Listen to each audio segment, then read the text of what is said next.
congratulations to you and sa team mo. You are making history again. This is the longest conference of the PBL so far. Now, first of all, Myla, you know, it has been a long and crazy week. Grabe yung mga roller coaster of emotions, yung intensity. Can you share with us, how has the semifinals journey been for you and the team? How has it tested you to your limits?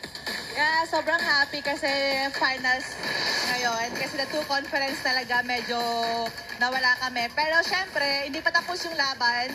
And ayun nga, makakapagpahinga kami kahit konti. Kasi in the past few games talaga medyo wala kaming pahinga. Pero hopefully, the next training namin, focus na kami sa mga next game namin this finals.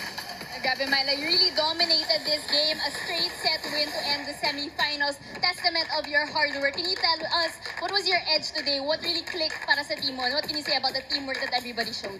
Yeah, you can see naman, lahat kami gumawa sa loob ng court. Hindi lang si Brooke, MJ, or Jonah.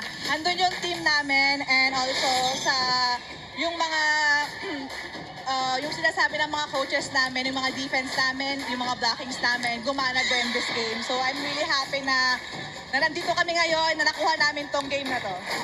Myla, you are headed again to the finals back with the Petrogas Angels. Again, this is Brooke's first time in the PBL finals. Can you share with us what does this win mean to you? This opportunity to win another championship for your team mean to you?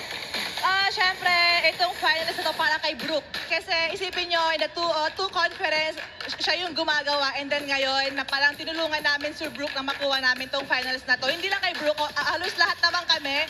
And especially with the family Villavicencio, sobrang happy kami na andun pa din yung tiwala nila sa amin. Especially yung mga fan na sumusuporta sa amin ng Petrogas.